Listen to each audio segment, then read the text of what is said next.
Shabbat Shalom a todos. Vamos continuar então no estudo da nossa Parashá de número 35, porção de número 35, Nassô, que significa levanta, levanta.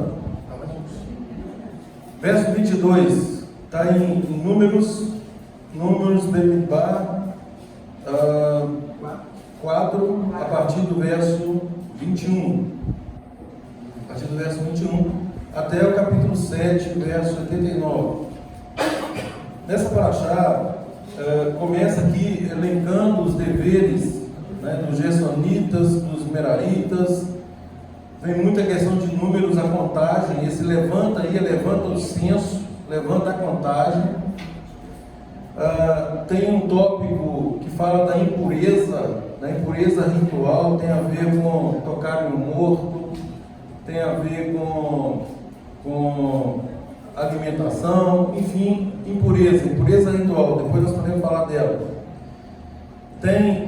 Fala sobre a lei da restituição. Esse ponto eu quero focar bem nele hoje. A lei da restituição tem a ver com uma das etapas do arrependimento, né? A lei da restituição, porque existe uma norma específica aqui na Torá que fala sobre isso, né? Então é muito interessante que, conforme isso vai corroborar aquilo que eu venho dizendo ao longo do tempo, que não há nada novo na Brit Hadashah.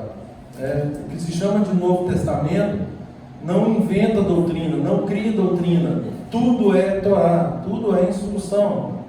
Ali, obviamente, dentro de um contexto de funcionamento. Então, assim, a partir do momento que eu comecei a olhar para Brit Hadashah, compreendendo a visão de Shaul, de Paulo, no sentido de dar funcionamento à coisa, né? Para não ficar um caminhar com Deus engessado, né? Um caminhar com Deus ritualístico. E nós temos várias advertências do próprio Eterno, no sentido que se a coisa ficar só no ritual, no externo, né, ele abomina. Então, nós temos que tomar cuidado, porque eu não estou dizendo que o ritualismo não é importante, só que ele tem o seu momento e a sua ordem, e tudo no reino de Deus diz respeito à ordem.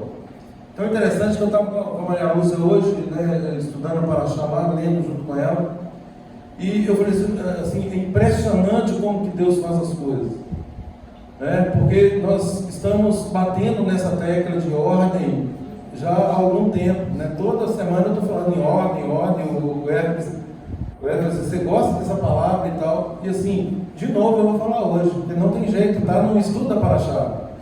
Gente, eu acompanho um site, site do Emuná dos Santos, Emuná, Fé dos Santos, é um site judaico messiânico de Portugal, né? Então eu sempre leio a Parashá lá, ouço um ou outro, às vezes eu ouço ensinando de Sião, às vezes eu ouço Tzadok, e obviamente eu vou formando ali dentro de um estudo sistemático, eu vou formando o meu conhecimento acerca de todas as coisas.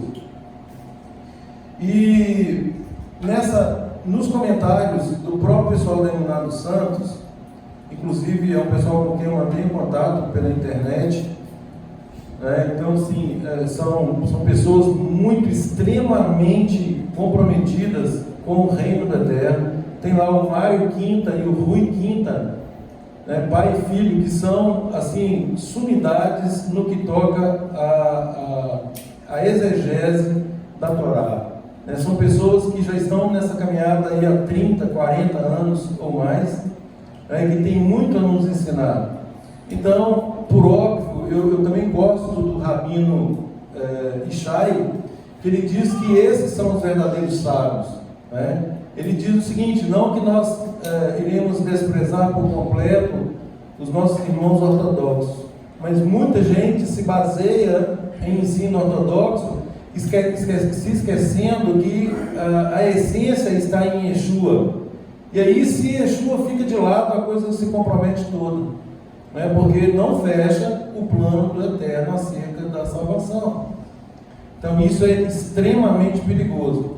E aí o Rabino Ishai fala uma coisa muito interessante, ele fala assim, olha, apenas eu considero os outros, mas que eu ouço verdadeiramente são aqueles que professam o nome de Yeshua, porque eu entendo que nesse ciclo completo, eles têm o verdadeiro Ruach HaKodesh, porque o Espírito do Eterno, ele foi prometido por Yeshua e foi nos dado com o objetivo de nos conduzir à verdade, e aliás a palavra diz, a toda a verdade.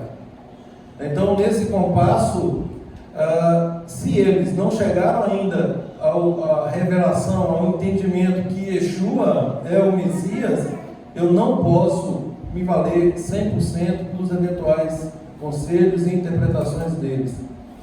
Eu me valho daqueles que têm o testemunho de Yeshua conforme Isaías 8, 16 a 20, conforme Apocalipse 12, 17, conforme Apocalipse 14, 12.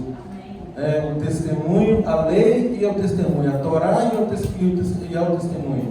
Ou seja, sempre as duas coisas. E aliás, essa foi uma das nossas primeiras experiências quando começamos no caminho de Teshuvá. A lei e o testemunho, a Torá e o testemunho, se eles não falarem dessa forma, jamais verão a alma. Então, o que nos traz clareza, o que nos traz segurança no reino, é exatamente a batuta de Yeshua. Nós somos guiados hoje pela batuta de Yeshua.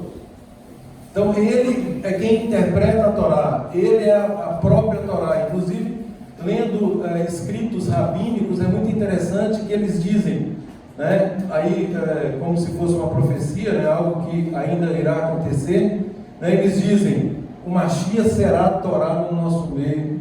Misericórdia, será a Torá. O Mashiach é a Torá no nosso meio, Só que eles esperam, obviamente, que o Mashiach ainda venha. Por quê? Porque eles próprios, desprezando profecias messiânicas, criaram uma linha, como se o Eterno fosse andar na linha humana e não naquilo que Ele próprio revelou. E aliás, a própria palavra diz que o Eterno, o Altíssimo, o Todo-Poderoso, o Criador de todas as coisas, Ele não faz absolutamente nada sem antes revelar a sua vontade aos profetas. Então, está tudo registrado, de Gênesis a Apocalipse. Eu costumo dizer o seguinte, que já está fechado. Está fechado. Não cabem aqui elucubrações, coisas alheias ao eixo principal que é a Torá. Não cabe. Nós seguimos esse eixo, e por esse eixo, nós trazemos todo o conhecimento passando por esse eixo.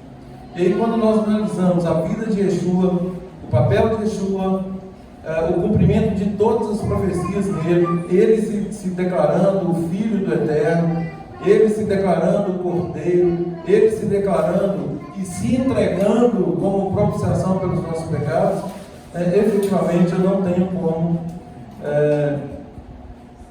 me esquivar de seguir a minha fé e na minha fé apenas e tão somente pela batuta de Yeshua. Então, quando nós fazemos uma leitura de uma paraxá dessa, o Hermes até estava comentando comigo e eu concordo com ele, da dificuldade, porque o livro de Números é um livro que fala muito sobre contagens, tem poucas mitzvot, na verdade muito poucas mesmo, ao contrário dos demais livros. Mas aqui são eventos registrados, e nós temos que atentar para esses eventos, exatamente conforme diz a Brit Hadashah, que foram deixados aqui para o nosso exemplo, para exemplo para nós, de como fazer e de como não fazer. Então tudo isso nós temos que considerar, olhar para esses eventos e considerar. Então, o verso 21, eu lerei alguns poucos versos e seguiremos aqui no Midrash, na interpretação, na exegese desses capítulos. No verso 21 diz: Disse mais Adonai a Moshe: Levanta o censo dos filhos de Gerson, segundo a casa de seus pais, segundo as suas famílias. Verso 23: da idade de 30 anos para cima até os 50, será todo aquele que entrar neste serviço, para algum encargo na tenda da congregação. Então, a primeira coisa aqui, gente, é que inclusive a própria interpretação da Paraxá, segundo os irmãos lá de Portugal, eles apresentam aqui que esse texto, esse termo levanta, nassou, vem do termo nassá rosh, que significa levanta a cabeça, se referindo a essa contagem, se referindo ao censo determinado pelo Eterno. Conforme enfatizamos aqui no estudo passado, quando o Eterno determina, todas essas determinações devem ser seguidas. Então, houve censo que ele determinou, este é um deles, e tem censo que ele não determinou. Foi feito pela vontade humana, com um propósito destoante do próprio Eterno. Porque nós nunca podemos nos gloriar ou depositar a nossa confiança em absolutamente nada, tampouco em números. Números de pessoas. Eu tenho um exército hoje de tantas mil pessoas. Ou seja, eu posso, nós podemos, juntos nós podemos. E aí nos esquecemos, de novo, o Gustavo até pontuou isso na última paraxá, nós saímos fora da dependência e deixamos que o eu novamente se interponha. É a minha vontade. Eu contei. É como se o exército fizesse isso. Eu contei e nós temos número suficiente para fazer e acontecer. Então nós sabemos que, mais uma vez, esse é o outro ponto que eu vou enfatizar, mais uma vez, a questão da dependência. Então, da dependência, formando o ciclo aí da questão da techuvá, enfatizando o arrependimento, é onde nós vamos permear hoje esse estudo.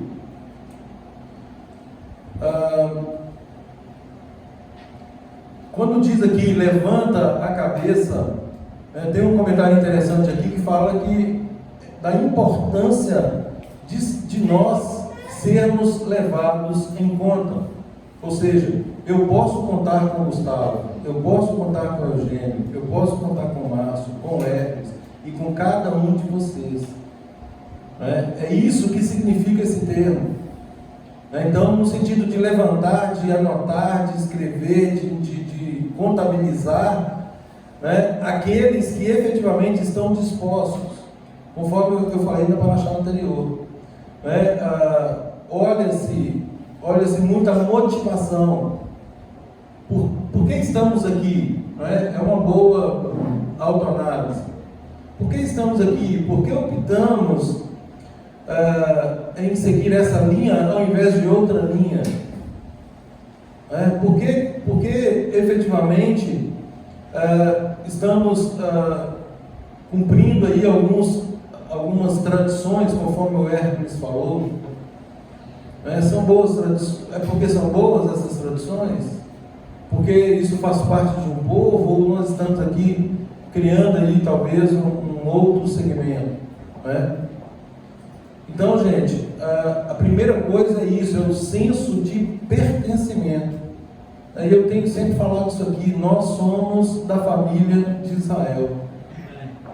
Nós devemos ter isso muito claro conosco, de que o Eterno conta conosco, de que nós somos importantes para a missão que o Eterno tem para cada um de nós. E é muito interessante saber que cada um de nós, com as particularidades aí, cada um de nós tem uma missão. Por exemplo, assim, uma forma bem antagônica, só para vocês entenderem. Eu não entendo absolutamente nada de música, mas o Gustavo entende, o Hércules entende, o Alessandro entende também, talvez outros aí entendam. Eu não entendo absolutamente nada. Nada. Então, assim, o Hércules, o Gustavo, o Alessandro e outros que têm esse dom, eles devem servir ao Eterno, com todo o coração, com toda a disposição, com todo o zelo, no sentido de que, com cumprirão a missão determinada pelo Eterno da melhor forma possível.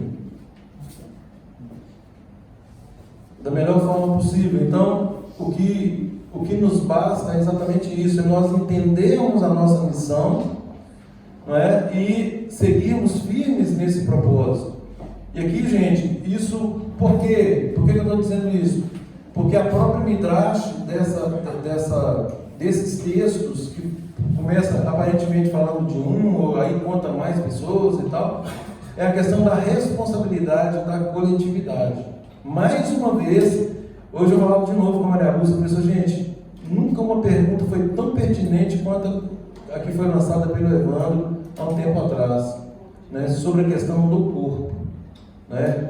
Porque a gente sempre estava falando muito em corpo e tal, e muitos têm essa questão de corpo como sendo algo exclusivo da Brit Hadashah, o que não é verdade, né? E quando nós, passando aí pelos métodos de interpretação da Torá, né, sobretudo se nós formos lá para o Sod, nós vamos perceber a importância da coletividade e como o Eterno tratava dessas coisas nos mínimos detalhes. E nessa Parashá, isso é bem explícito, né, apontando aí para esse cuidado que temos que ter com relação ao corpo. Né? Conforme eu disse, cada um tem a sua importância. Né? Uns vão partir para a área do evangelismo, do ensino, né? Outros aí de dons de cura, enfim, cada um tem um dom. Né? E nós temos que buscar do Eterno esses dons, né? Nos aperfeiçoar naquilo que o Eterno já nos colocou e, obviamente, seguir nessa caminhada, nos colocando à inteira disposição do reino. Gente, se nós, eu até fiz essa oração no princípio, né? Se nós não compreendermos a prioridade do reino, todo o nosso trabalho é vão. Todo o nosso trabalho é vão. É como, né, usando um ditado popular aí, que eu acho que ele vem a calhar agora, é como se nós nadássemos e morrêssemos na praia. Ou seja, muito esforço que não vai dar em nada. Por quê? Por uma questão de prioridade. Falava na semana passada, eu fiz uma observação com o Alessandro, eu não sei se foi na Paraxá, se foi no estudo, acerca do erguimento de um prédio. Né? Nós estamos erguendo esse prédio, né? Uma construção. E Yeshua nos dá o padrão dessa construção, nos diz que nós temos que construir sobre a rocha. Mas se nós não cuidarmos no início dessa edificação, se nós estivermos lá no 5º, 6º, 7º andar, tudo vem abaixo, né? Tudo pode ruir. Então a importância de saber como começar. E como começar é exatamente a primeira coisa, chama-se prioridade. Prioridade. O reino do Altíssimo, ele tem sido prioridade na minha vida? Eu só perdi para ler aqui. Você falou da prioridade, é o primeiro passo, como é que é? Eu perdi esse pedaço. Eu falei que nós estamos num processo de edificação. E para pensarmos em iniciarmos essa construção, nós temos que entender o que é prioridade. Ou seja, eu só começo uma construção dessa se eu estiver disposto a colocar o Eterno. E nós estamos aqui, o contexto aqui é a dependência do Eterno, mais uma vez, e o arrependimento, que é o que está dentro aqui da paraxá de hoje. Então, colocar, conforme o próprio Yeshua nos disse, né? Buscai, pois, o reino do Pai em primeiro lugar. E aí vem as outras coisas, não entrando em detalhes sobre essas coisas. E apesar dali estar dizendo uma e outra coisa, eu entendo que é todas as coisas. Não estou falando isso com base no entendimento próprio, distorcendo o texto ou descontextualizando. Não, Salmo 37 diz: agrada-te do Eterno e Ele satisfará os desejos do seu coração. Amém. Então, assim, é óbvio, gente, é claro, né, mais uma vez, né, eu não estou incentivando ninguém a buscar o reino do Altíssimo para que as outras coisas sejam satisfeitas. Agora, para aqueles que buscarem, efetivamente terão as outras coisas satisfeitas. Então não é o evangelho da prosperidade, é a prosperidade do evangelho. Como nós temos uma boa motivação, como nós temos uma motivação sincera de agradarmos ao Eterno, o Eterno nos galardoa. A palavra fala sobre isso, que Ele nos presenteia. E eu gosto sempre do próprio exemplo de Yeshua, como magno exemplo, é claro. O próprio Yeshua contemplou o fruto do seu penoso trabalho. E a palavra diz o quê? Que ele ficou satisfeito. Ele ficou satisfeito. Ou seja, dentro do plano do Eterno, ele se dispôs a obedecer, a depender do Pai exclusivamente, e ele anteviu tudo o que iria acontecer.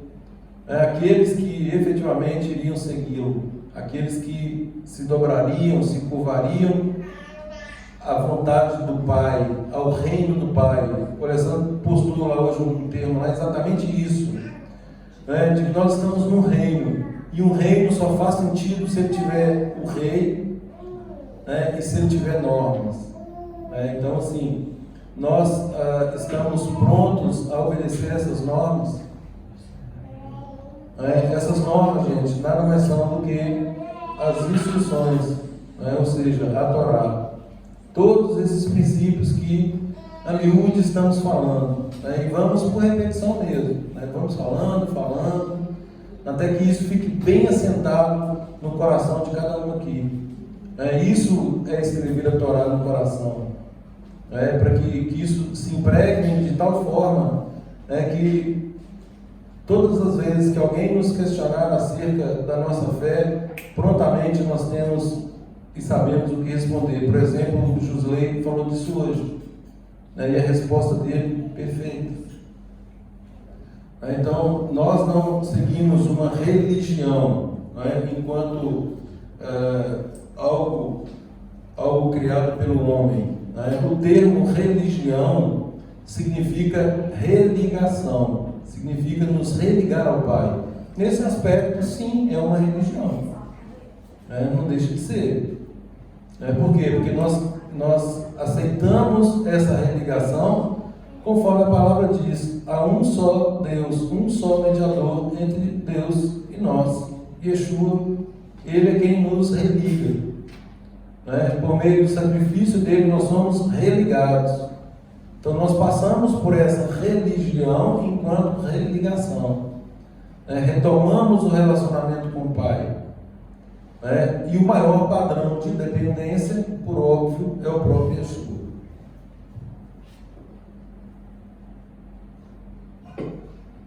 No verso 23, gente, tem aí: da idade de 30 anos para cima até os 50, contarás a todo aquele que entrar no seu serviço para exercer o ministério na tenda da congregação. Aqui tem um princípio que às vezes alguém pode dizer assim: mas lá em Números 8:24 fala 25 anos e aqui fala 30 anos para iniciar os trabalhos. E aí os grandes comentaristas, Rashi, por exemplo, que é citado aqui, ele diz que para se entrar, a pessoa pode começar aos 25 anos como um aprendiz de ofício, e começar no serviço efetivamente aos 30 anos.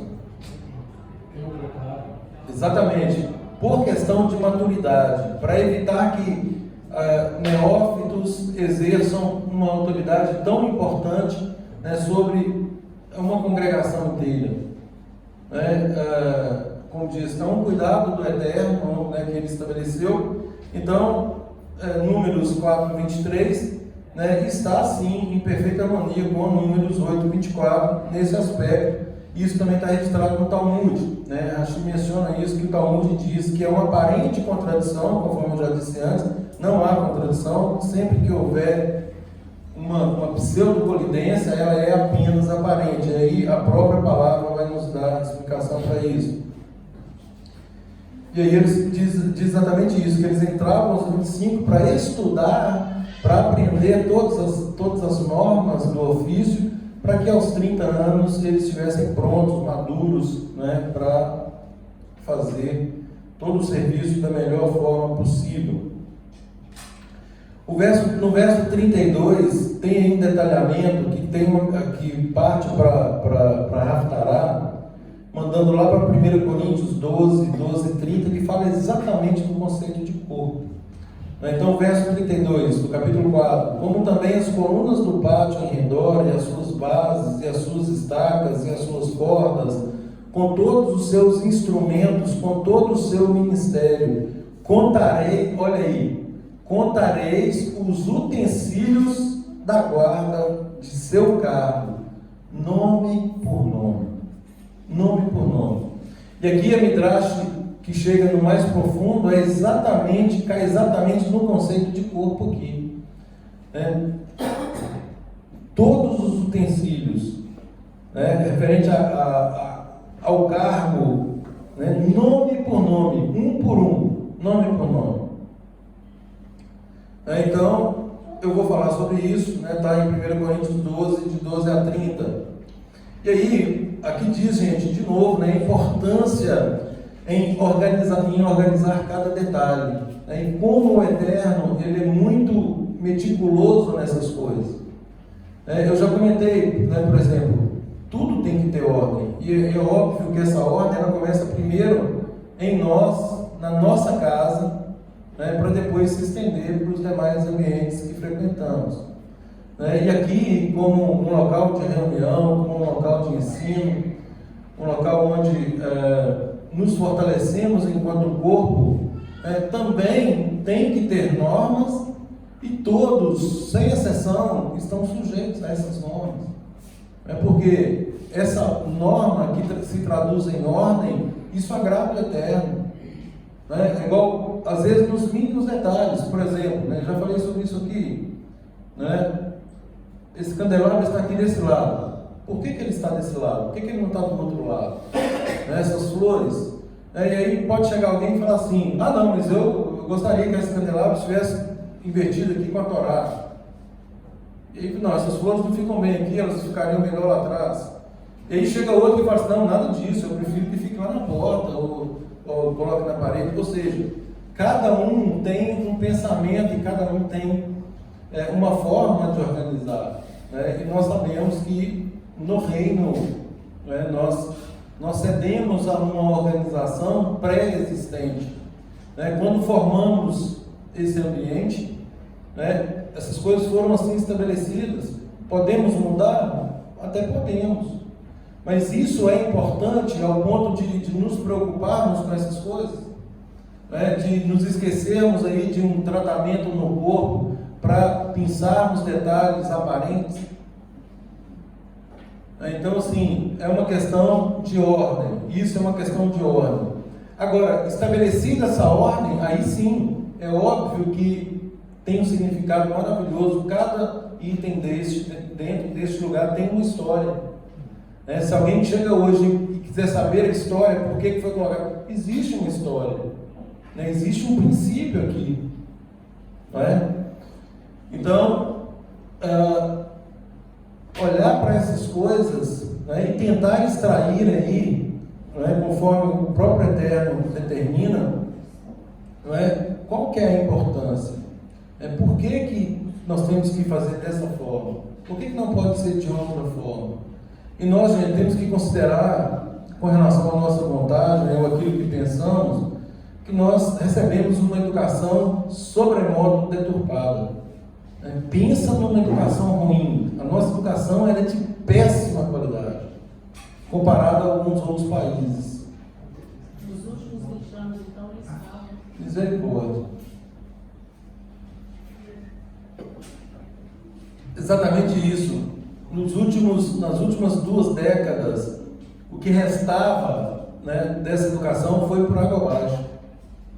Eu sou de uma geração que eu ouvia o hino nacional todos os dias, batia continência para a bandeira nacional, chamava a minha professora de senhora. Eu já fui chamado a atenção por uma professora que era da minha idade. Eu falei: peraí, eu sou da sua idade, você está me chamando de senhora? Não, mas a senhora é a autoridade da minha vida. Meu pai me ensinou a respeitar. autoridades. Então era senhor e senhora, não tinha esse negócio de chamar a pessoa pelo nome, ou desprezar a autoridade, nada disso. E aí, eu segui essa linha até a faculdade, né? Até quando eu terminei o curso superior, e até hoje, isso é um princípio de vida. Quando eu me deparo com alguém mais velho, né, eu tenho o devido respeito por essa pessoa. Aliás, a Torá nos manda respeitar, né, as pessoas mais velhas. Se chega uma pessoa aqui mais velha, a Torá nos manda o quê? Levantar para essa pessoa em sinal de respeito.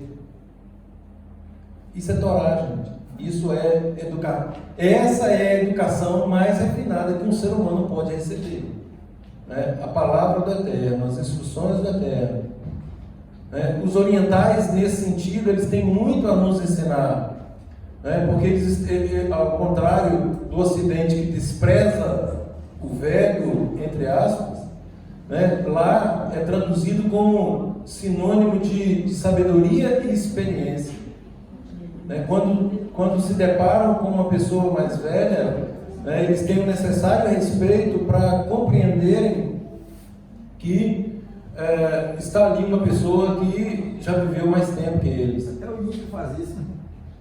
Tem muito a ensinar, né? Tem muito a ensinar. E principalmente, gente, trazendo isso para o nosso meio, né, com relação àquelas pessoas que estão buscando santificação, santidade, nesse lindo caminho de retorno às raízes bíblicas da fé. Né? Então, assim, respeito. E aí, o que esse sistema fez conosco, de um modo geral, não é? Com mais ênfase, conforme dissemos aí, com mais ênfase nos últimos 20 anos, relativizou tudo, humanizou tudo, acabou com todo o conceito de autoridade, a começar do principal conceito de autoridade, que é dentro de casa, onde os filhos não chamam os pais como senhor, senhora, tem uns que chamam até pelo nome, né? Não falam nem pai nem mãe. Não, pensa no absurdo disso.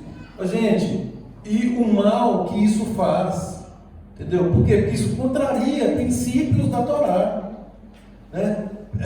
Contraria esses limites, essas normas que o Eterno estabelece desde a formação de um exército, como nós falamos semana passada, e estamos dando sequência aqui agora no serviço do templo. Normas. Gente, nós seres humanos, sem normas, nós nos tornamos animais, né? Na pior acepção do termo. Na pior acepção do termo. Nós precisamos de limites, nós precisamos de normas. E se nós não temos, não respeitamos ou não incutimos isso nos nossos filhos, né, nós estamos colocando sobre eles uma maldição terrível, terrível, terrível, né? E que nós, se formos negligentes nisso, né, nós pagaremos por isso. O resultado vai cair na nossa conta. Né? Do jeito que, se nós desviarmos alguém no caminho mau e trouxermos essa pessoa para o caminho da justiça, nós ganharemos, nós também pagaremos um alto preço se nós formos omissos, negligentes, painacas, frouxos, né? E coisas do tipo. Por quê? Porque nós conhecemos. E tu os inculcarás a teus filhos, e delas falarás assentado em tua casa, e andando pelo caminho, e ao deitar-te, e ao levantar-te. Ou seja, o tempo todo, o tempo todo. E nós não temos filhos, gente, para satisfação própria. Não se iludam, não pensem dessa forma. E traz confusão, porque eu tenho um tio, que na idade que eu tenho hoje, eu fui pedir bênção a ele, bênção, tio. Aí eu ensinei o Gustavo, né? Gustavo, pede bênção, tio. Ele irmão meu pai. E foi assim, isso é coisa de velho, né? Ficar pedindo bênção, não tem nada de pedir bênção, não. Ou seja, me confunde, ou confunde o Gustavo para pedir bênção com o outro que faz questão. Porque tem idosos que ele faz questão de abençoar, né? Claro. O fulano não me pediu bênção, a avó da Nilma faz questão que a gente pede bênção a ela. Então, isso é bom pra gente, né? Então, você destrói a cadeia da construção ali, o tijolo, você vai arrancando o tijolo, um pouquinho desmorona. Pois é, gente, e isso pega duas áreas. Pega a área do respeito, tanto do respeito para os mais velhos, e o reconhecimento de autoridade. Né? Só um minutinho, tá? Nós observamos o que? Né? Um jovem hoje, por exemplo, um policial para ele na rua, ele trata o policial igual um lixo, entendeu? Igual um par seu, igual uma pessoa desqualificada, entendeu? E aí, quando é preso, aí o policial ainda responde, eles querem processar o policial por abuso de autoridade, ou seja, né? Não tem a mínima noção de autoridade. Não estou entrando no conceito técnico aqui de autoridade, gente. Nós sabemos que o policial na rua ele é um agente da autoridade, né? Mas eu estou falando da autoridade como um todo, né? No sentido de respeitar a profissão que ele exerce, e ele está ali como um agente do Estado e deve ser respeitado, assim como uma professora, né? Assim como tantos outros profissionais, um médico no consultório, um advogado no escritório, né? São autoridades. São autoridades. Pois não. O meu pai sempre ensinou a gente, né, a falar senhor e senhora para as pessoas mais velhas, assim, e acontece que na hora de que eu vou conversar com alguém lá no meu serviço, assim, por exemplo, eu vou lá e falo, o senhor pode fazer isso, o cara vai vir e fala, o senhor está no céu. Aí eu vi, tipo assim, como que eu devo tratar cada um, se tem algumas pessoas que eu falo e acham ruim, eu falo senhor com todo mundo. Aí quem acha ruim me corrige, aí eu não chamo ele mais de senhor, mas é o que a gente tem que fazer hoje em dia. Eu acho que é exatamente por conta desse relativismo. Nós não podemos ingressar nele. Temos que manter essa linha de respeito, essa linha aí de reconhecimento, né? Igual, por exemplo, em relação ao chefe e tal. Reconhecer que ele é autoridade e chamar sempre de senhor, de senhora, igual eu falei no exemplo da professora. Eu tive uma professora que era da minha idade, ela falou assim, isso faz sentido. Eu falei, não, para mim faz, eu continuei chamando. Não, me chama e tal, eu me sinto velho. A senhora é autoridade sobre mim, pronto, no final, entendeu? Obrigado. Eu nem estou podendo gelado, eu gosto da água natural mesmo. Eu fico meditando que a transgressão da lei ela expõe o pessoal ridículo, ela passa a viver algo ridículo diante da sociedade. Meu colega trabalha comigo lá, ele separou da mulher, arrumou uma outra mulher e falou comigo que construiu uma casa para essa mulher, mais de 100 mil reais. E aí agora a mulher estava tratando ele mal e tudo, ele está separar dela, e falou comigo ontem, rapaz, eu arrependi, poderia ter gastado esse dinheiro com a minha família, com a minha filha.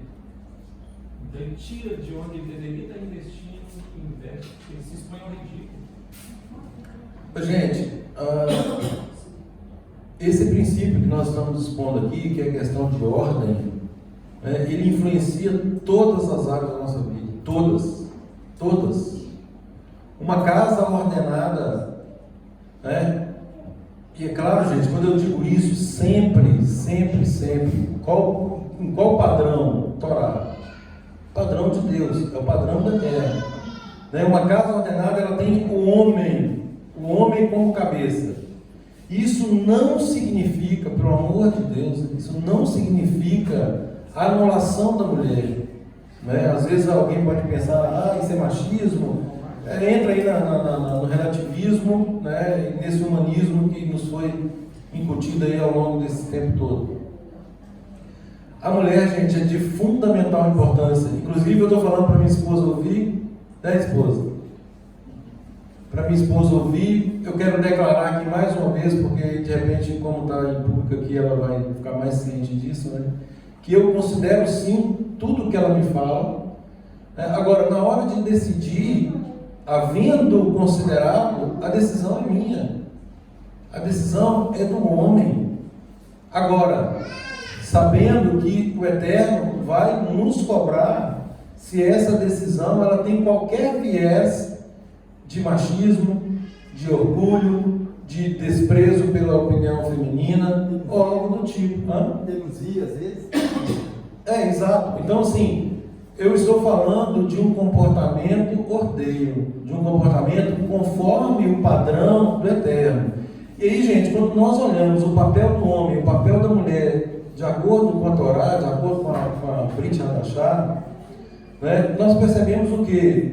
O nosso papel, ele é extremamente sério, extremamente mais gravoso até do que da mulher, porque a mulher tem aquela coisa de se submeter, né? Ela deve se submeter ao marido. É óbvio que essa submissão, né, eu falo sempre isso, ela é uma submissão condicionada à própria vontade do Eterno. Né? O marido nunca pode dar uma instrução para a esposa que contraria a Torá, e a esposa, por entender que ela é submissa, ela vai obedecer contrariando a vontade do pai. Em hipótese nenhuma. Ou seja, a autoridade do marido encontra limitação na vontade do Eterno, na instrução do Eterno. Então, é uma autoridade relativa.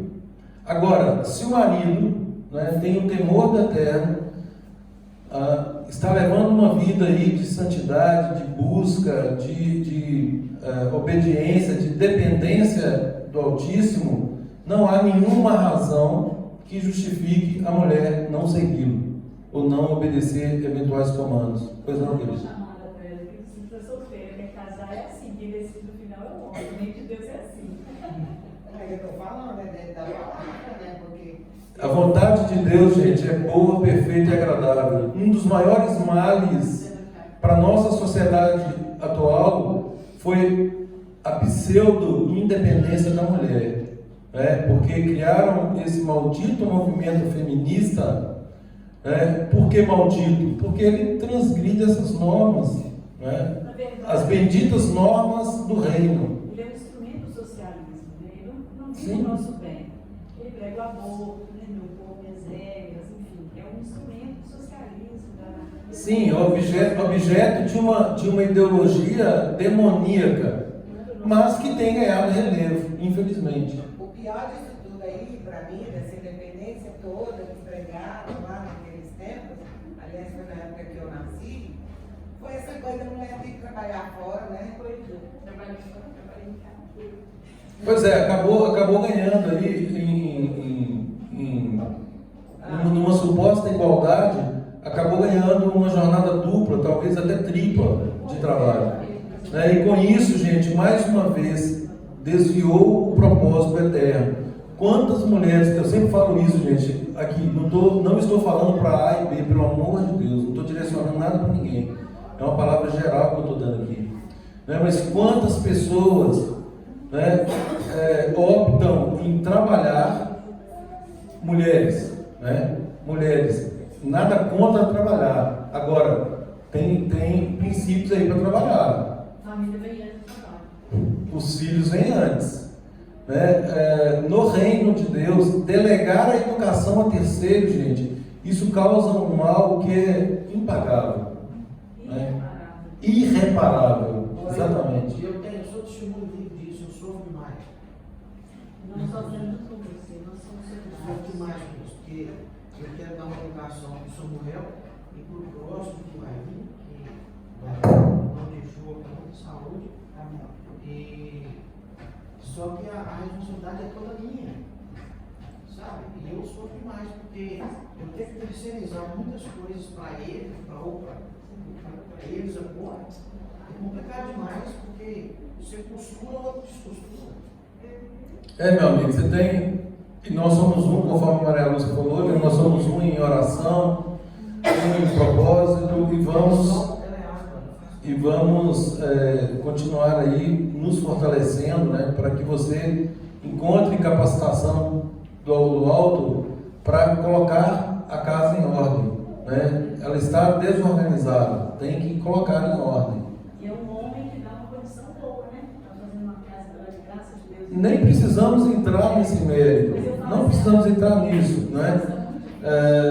independentemente da situação, nós não podemos colocar uma situação dessa como justificativa. Tem mulher que fala, mas é coisa assim, da condição melhor e tal. Não há justificativa, gente, não há dinheiro, aquela diferença de preço e valor. Não há dinheiro que pague a terceirização da educação de um filho. E outra coisa, gente, Vai prestar conta a Deus. esse negócio é sério demais, exatamente, vai haver prestação de contas, o tempo, ele passa muito rápido, daqui a pouco os filhos já estão ganhando aí a sua independência, né? E aí ele vai apresentar a própria formação àquele que terceirizou, que a terceirizou. Só, eu ia até falar, mas como estava já um pouco assim do horário, sobre o que aconteceu comigo durante o período que eu passei lá essa semana passada. Deus falou claramente comigo: coloca ordem na sua casa. Claramente. Eu estava com o texto aberto aqui, no livro de Gálatas, no estudo de Gálatas segunda-feira, onde fala para ordenar e viver a prática dos frutos do Espírito. Exato.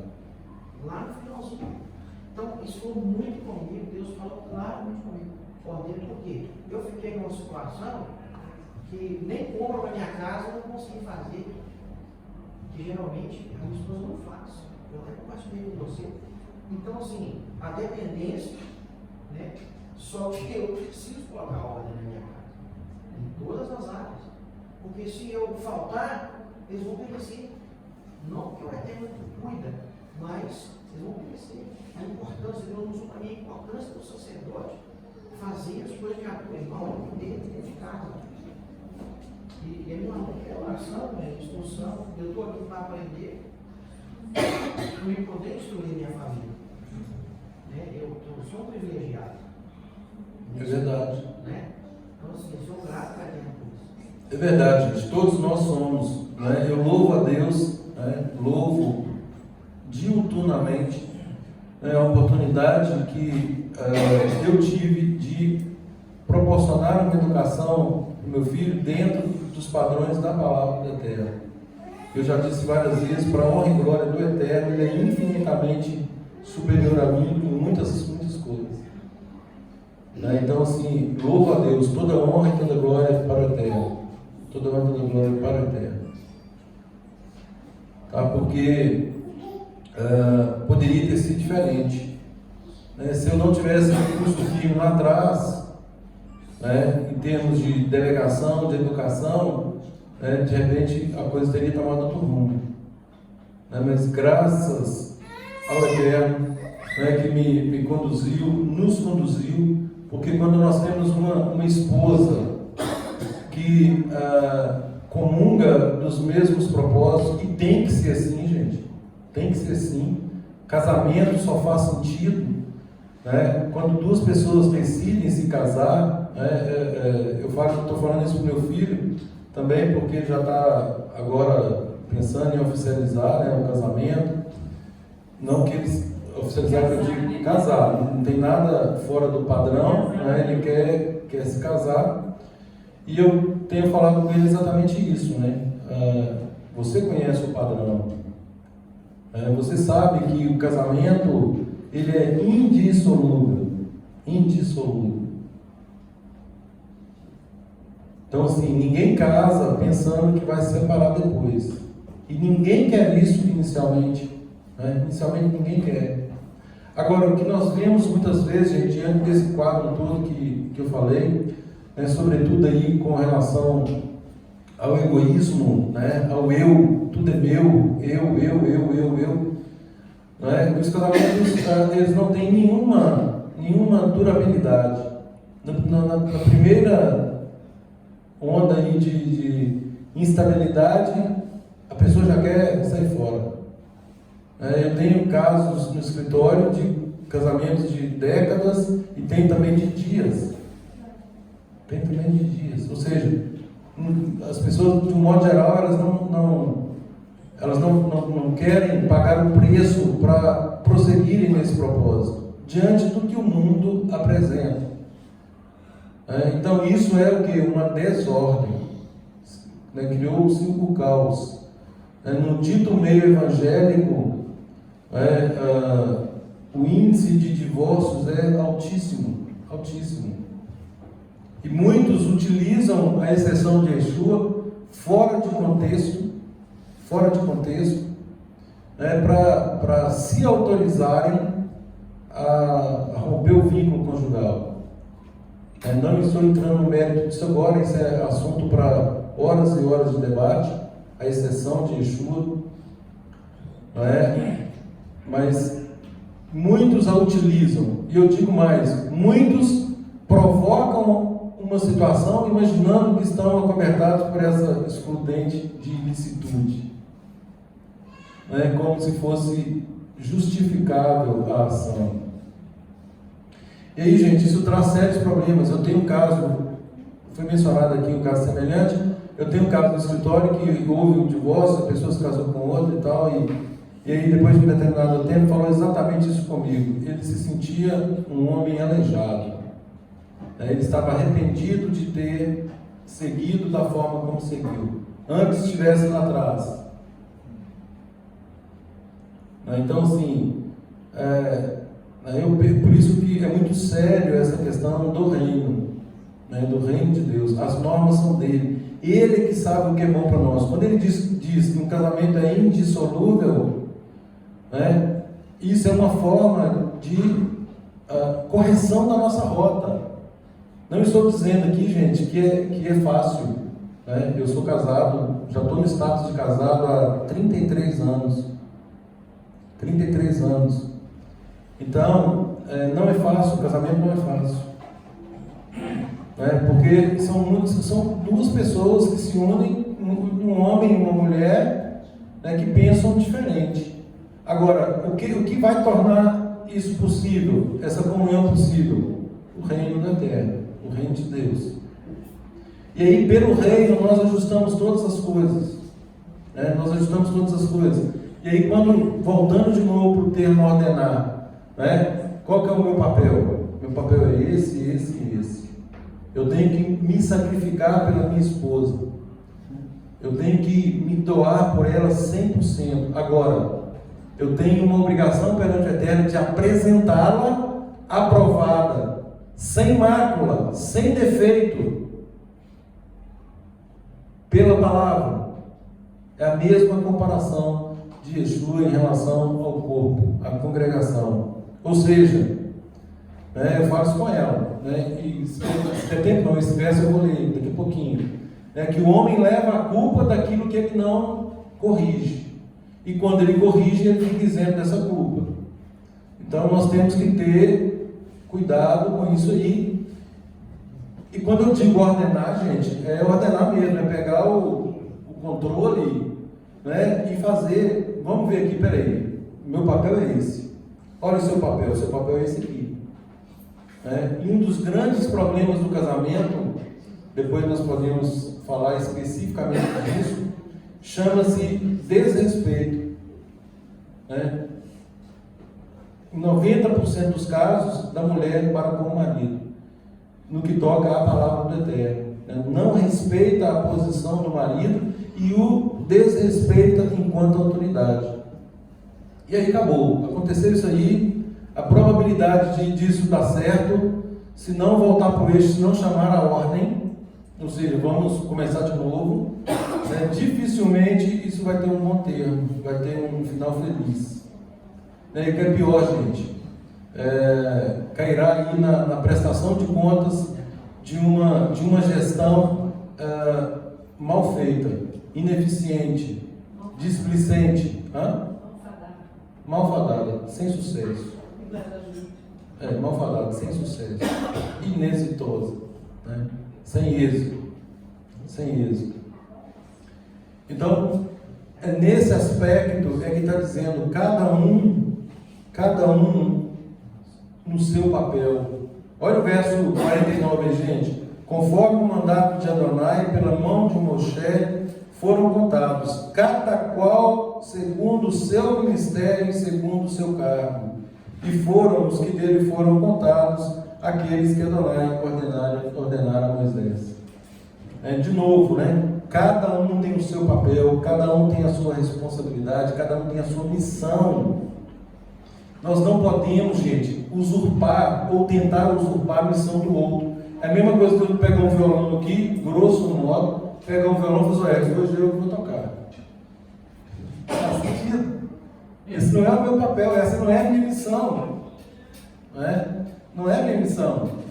Então eu tenho que respeitar a missão do meu irmão. E todos nós, gente, todos aqui, sem exceção, homens e mulheres, têm uma missão comum. Que é qual? Servir ao Eterno. Perfeito. E sobretudo, em obediência a Yeshua, lá em Mateus 28, 18 a 20. Ide, portanto. Então, nesse ide, a responsabilidade, a missão é de todos. E aí, eu poderia ficar aqui a tarde inteira, a noite inteira, só pontuando esse ide. Estamos cumprindo esse ide? Não é um ide, gente, genérico conforme nós aprendemos, mas é um ide nos termos que Yeshua ensinou. Então talvez o primeiro passo seria: que ide é esse? O que eu tenho que fazer? O que eu tenho que fazer? E aí partiam, arregaçarmos as mangas e todos nessa missão. É uma missão. É uma missão de salvar uma pessoa, uma vida. A que a Bíblia chama de alma. Gente, nós não temos uma alma, pelo amor de Deus. Nós somos uma alma. Nós não temos uma alma. Nós somos uma alma. Corpo mais fôlego de vida é igual a alma. Alma vivente. Alma vivente. Então, a fusão de corpo e espírito, o fôlego de vida, é igual a alma. Então, nós não temos uma alma, nós somos uma alma. Então, a nossa missão é salvar vidas, almas, pessoas. Pois não? Você falou comigo também hoje no estudo da Araxá, que essa questão é importante para cada um buscar de Deus o seu papel aqui nessa obra, que não é de ninguém, é de Deus. Claro. Cada um buscar o seu papel aqui, arregaçar as mangas e trabalhar. Sem dúvida, sem dúvida. Gente, vejam o que aconteceu lá no pecado do bezerro de ouro.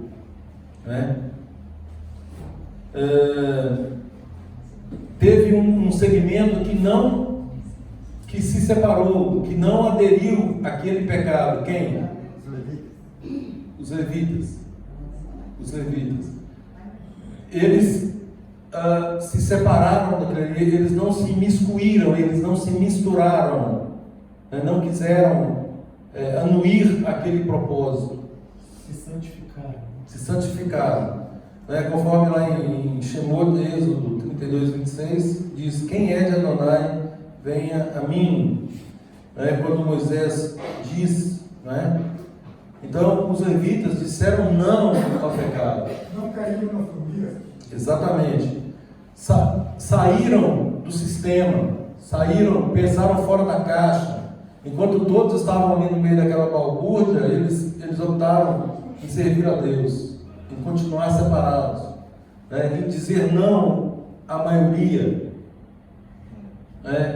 E isso está aqui, gente, para o nosso exemplo, para o modelo de como fazer e de como não fazer. Então, conforme o Eterno disse para Caim, eis que o pecado jaz à porta, cumpre a ti dominá-lo.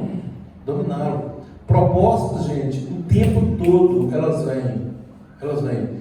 E na grande maioria são propostas que nos contrastam com a Torá, colide com a vontade do Eterno.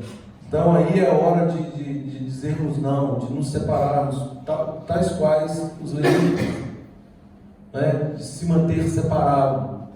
Nós temos um caminho que nós não podemos titubear nele. Paulo fala isso com extrema propriedade, eu amo essa fala. Nós não somos dos que retrocedem, pelo contrário. Nós prosseguimos rumo ao precioso alvo, o prêmio da soberana vocação. Gente, quando Yeshua diz que o reino do Eterno, o reino do Pai, é semelhante a um tesouro encontrado no campo, se nós meditarmos nesse verso, nessa parábola, e compreendermos a profundidade dela, nós jogamos tudo para o alto. Porque o que importa verdadeiramente é esse tesouro, É o reino do eterno que importa. Né? Não é o nosso dinheiro, não são as propriedades. Não estou dizendo, mais uma vez, que nós não devamos ter essas coisas, ou trabalhar, com o dinheiro do nosso trabalho, ter coisas. Agora, o que eu estou dizendo é que nunca, jamais, essas coisas podem se sobrepor ao reino. Não é pecado ter coisas. A maioria do povo de Deus, o Eterno promete aqui, Isaías 58, 14: eu te sustentarei com a herança do meu servo Jacó, porque a boca do Senhor assim o diz. Então, assim, todos os nossos patriarcas, todos eles foram extremamente prósperos. Não há problema na prosperidade. O problema é quando a prosperidade fica invertida. Ela prejudica o bom segmento do reino. Nos prejudica a dependermos do eterno. Porque nós começamos a confiar para sair do patrimônio X. Não precisa fazer mais nada não, esse patrimônio aqui eu posso cruzar os braços agora e relaxar. Pois não. Gente, eu vou direto para o último ponto, porque para não alongar demais. Capítulo 5, verso 7. E confessará o pecado que fez, então restituirá pela sua culpa, segundo a soma total, e lhe, o quê? Acrescentará 20% a mais, gente. Vocês já viram isso na Torá? Vocês já viram falar que na hora de restituir, a restituição tem que ter pelo menos 20% a mais? Ou seja, se deu um prejuízo de 100, vai pagar 120. Por que tem essa multa aqui? Por que o próprio Eterno estipula uma multa? É para inibir, gente. Inibir esse tipo de comportamento. Punição, exatamente. É cláusula penal. É punição. Ainda assim, Deus está roteiro. E aí, gente, a restituição é o ponto que eu queria chegar. A restituição ela é um dos tópicos, um dos itens do arrependimento, tá? Nós falamos aqui sobre o ciclo do arrependimento. O arrependimento, ele requer, óbvio, a confissão, o reconhecimento do pecado, é a primeira coisa. Primeira coisa, a pessoa tem que se reconhecer nessa condição. A segunda coisa é esse sentimento de ter ofendido a santidade de Deus, porque desobedeceu diretamente a Ele. Inicialmente, é como se fosse um remorso, né? Puxa vida, eu fiz isso. Não, é uma dor, né? Aquela dor. Aí, a terceira coisa seria a confissão a Deus, é claro, e aí ao próximo que nós ofendemos, se o pecado entrou na esfera do próximo, né? Vem a questão do implorar pelo perdão, e aí nós temos o sacrifício do Mashiach em relação aos pecados contra o Eterno, nós temos o sacrifício do Mashiach, e com relação ao próximo nós temos a restituição. Olha aí, a restituição. Então, gente, isso faz parte da consequência do pecado, que o Eterno não anula. Pelo contrário, ele determina que se faça, com um acréscimo de 20%. O que Zaqueu fez? 4 vezes mais. Zaqueu cumpriu a outra palavra de Yeshua, né, que diz: se a vossa justiça não excederem muito a dos escribas e fariseus, jamais entrareis no reino dos céus. Ou seja, a Torá manda 20%. Senhor, eu quero pagar 4 vezes mais. 400%. 20 vezes mais. Olha aí. Você podia explicar o versículo 8? Não sei se a minha tradução aqui não está muito clara. Essa tradução melhor. 5:8.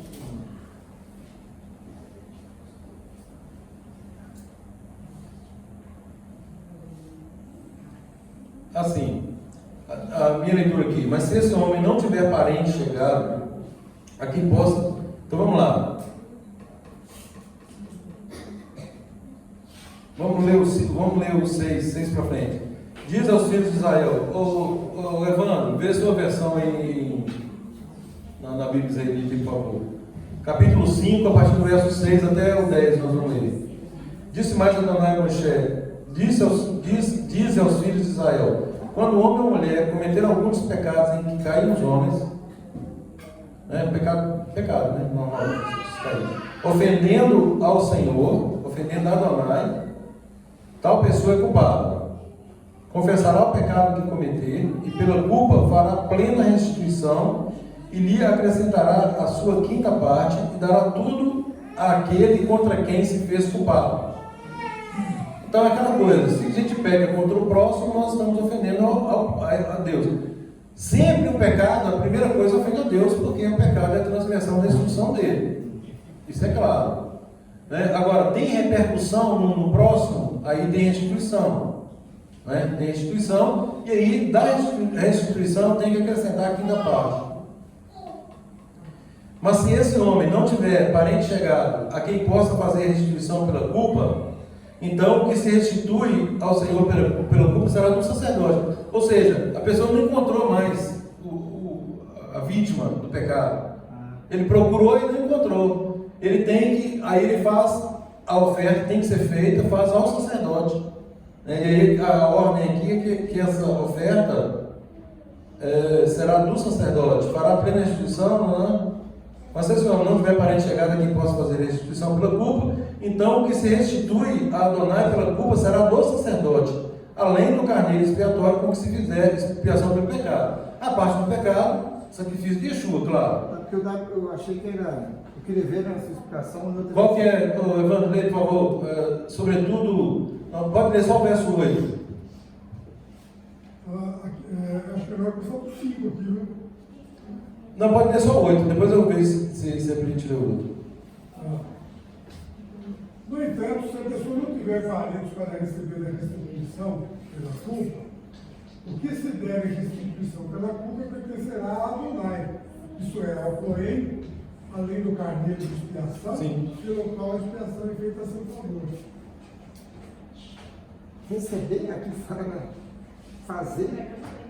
Como? Não, eu estava entendendo na leitura do meu versículo o seguinte: vamos supor que a pessoa cometeu um erro e não tem esse 20%, aí um parente vai pagar esse 20%.